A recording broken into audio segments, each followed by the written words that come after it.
Իսկ դու արդեն որոշել ես, թե որ երկրներ պիտի այցելես 2025 թվականին։ Եթե դու էլ ես հոգնել օրեր շարունակ հարցումների անպատասխան մնալուց, դիմիր Travel with N տուրիստական գործակալություն, սպասեցնել չեն տա, անմիջապես կստանաս լավագույն առաջարկները, տուրփաթեթներ, ավիատոմսեր, հյուրանոցների լայն ընտրանի, էքսկուրսիաներ, սոցփաթեթի սպասարկում եւ ամենակարևորը 24/7 ձևաչափով բարեհամբույր սպասարկում։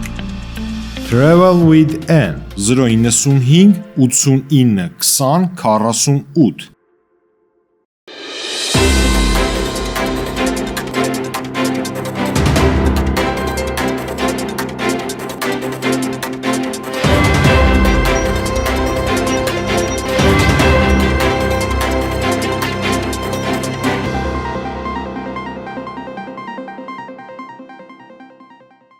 Մայիսի 6-ի գիշերը ՌԴ հակաօդային պաշտպանության համակարգերը Ռուսաստանի տարածքում ոչնչացրել են ուկրաինական ավիացիոն տիպի 105 անօդաչու թռչող սարք, հայտնում են ՌԴՊՆ մամուլի ծառայությունից։ 32 անօդաչու թռչող սարք է խոցվել Բրյանսկի, 22-ը Վորոնեժի եւ 19 Մոսկվայի, 10-ը Պեմզայի, 9 Կալուգայի, 6-ը Բելգորոդի, 2-ական Լիպեցկի եւ Սամարայի, 1-ական Վլադիմիրի, Կուրսկի եւ Ռոստովի մարզերի օդային տարածքներում։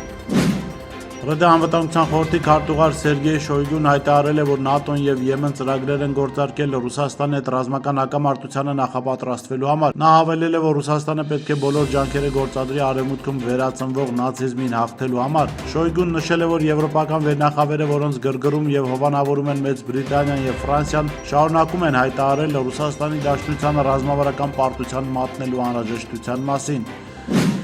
Ռումինիայի վարչապետ Մարչել Չիլակուն հայտարարել է, որ հրաժարական է տալիս նախարարների կաբինետի ղեկավարի պաշտոնից, իսկ նրա ղեկավարած սոցիալ-դեմոկրատական կուսակցությունը դուրս է գալիս իշխող կոալիցիայից։ Մարչել Չիալկոյի խոսքով Եվրոպամետ իշխող կոալիցիայի նպատակներից մեկն է Ռումինիայի նախագահի պաշտոնում իր թեկնածությունն առաջադրելը։ ԱՄՆ վարչակազմը $1000 կվճարի այն անօրինական ներգաղթյալներին, ովքեր լքում են երկիրը սեփական նախաձեռնությամբ։ Այս մասին ըստ Պոլիտիկո պարբերականի ասում է երկրի ներքին անվտանգության նախարարության հայտարարության մեջ։ Գործակալության տվյալներով վճարումը ստանալու համար միգրանտները պետք է գրանցվեն CBP Home հատուկ հավելվածում, հեռանան ԱՄՆ-ից, ապա հաստատեն, որ գտնվում են արտերկրում, սրանից հետո նրանց կփոխանցվի $1000։ Իրանի իշխանությունները հայտարարել են ապրիլի 17-ին կայացած Ղասեմ Բասիր նոր պինդ վառելիքային բալիստիկ հրթիռի հաջող փորձարկման մասին։ Իսլամական Հանրապետության պաշտպանության նախարար Ազիզ Նասիրզադեն Իրբի 2 պետական հեռուստաալիքին ասել է, որ բարելավված է հրթիռի մանևրելու ունակությունը եւ այն անխոցելի է Թահաբ եւ Պատրիոտի նման հակաօդային պաշտպանության համակարգերի, ինչպես նաեւ Իսրայելի ունեցած համակարգերի համար։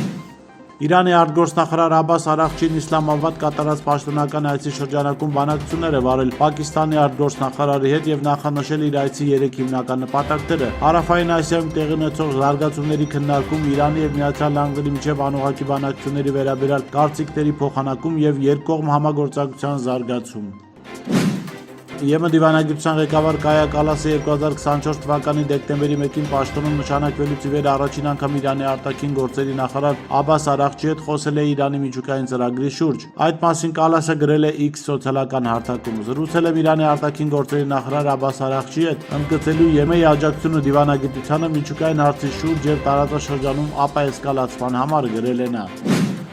Առաջիկայում ծրագրվում է Ռուսաստանի արտաքին գործերի նախարար Սերգեյ Լավրովի այցը Հայաստան, այս մասին հայտնեց ՀՀԱԳՆ մամուլի խոսնակ Անի Բադալյանը։ Այցը առաջիկայում ծրագրվում է, մեր կողմից հրապարակման համար այս պայն հստակ ամսաթիվ չենք նշում։ Այցին ավելի մոտ ժամկետում կտեղեկացնենք, ասել է խոսնակը։